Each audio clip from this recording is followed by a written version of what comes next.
Yeah. I guess I think of it this way. The only interesting philosophers, the only ones who get into the canon, are ones whose interpretation is never agreed upon. You know, Wittgenstein, Aristotle, Plato, Kant, Hegel, and so on. I take this to be because they're, you know, the power of their work is due to their incipient schizophrenia. That you know, the reason they write so strongly is because they never were quite sure which road of two very different and important roads to take. So I think we will always have this kind of, you know, pendulum swing in interpretations of these figures. But I don't, you know, I don't know that there is any general recipe for integrating, you know, the kind of attempt to revise the rhetoric of the culture that I'm talking about in these lectures with the activity of, you know, the activity of capitalizing on each successive generation's ability to see that tension within the thought of the great dead philosopher still more clearly. I mean, I guess I think that we should just settle for the fact that, you know, Plato is the name for a you know, a complex of warring elements, and so was Wittgenstein, and we pick and choose among these warring elements as we need them as time rolls along. So.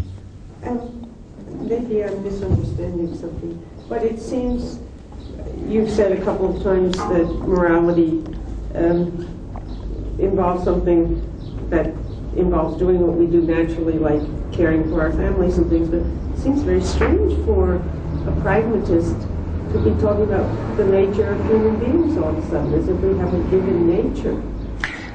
I don't think that I need a notion of the intrinsic nature of human beings in order to have a contrast between what they do if nobody bothers them and what they do only because, you know, people come in and, you know, rouse them up.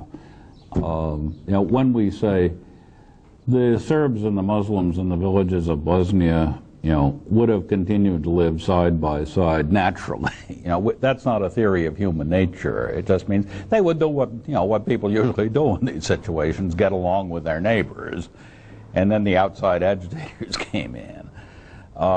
We would say that we would still be throwing people to the lions on Saturdays in, you know, large public spectacles if the Christians hadn't come along, or, you know, some equivalent of the Christians come along and raise doubts about this practice, because, you know, it's, you know, for uncounted millennia it was a natural and enjoyable way to spend Saturday afternoons.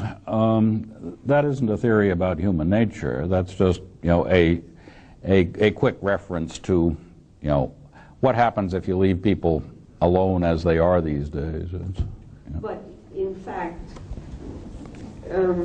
people don't, in many, many cases, care about their families. We keep hearing that. There are all sorts of people taking crack, that they don't care about their families, people who beat their children, etc.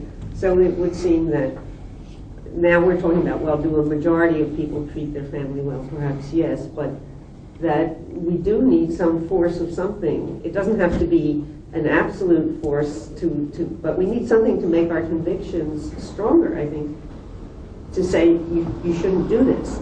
I mean, it seems to me that a pragmatist talking to Hitler would just say, look, you're not being very imaginative in what you're doing. And Hitler would say, I don't care whether I'm being imaginative, I'm going to continue what I do. And the conversation is ended. This is very frustrating to somebody who would like to go further.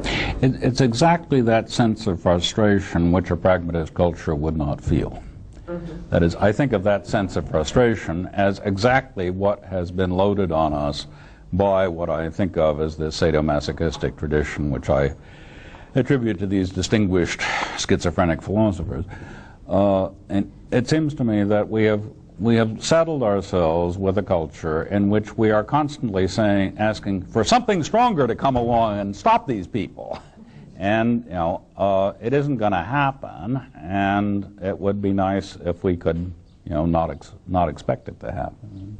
So you're content with saying to Hitler, you're not being imaginative, and him saying, I don't care, and that's the end. And you're saying, well, it's unrealistic to expect anything else. How about being content with saying, you know, the 1,000 things you and I and anybody else would say to Hitler and having him shrug them all off?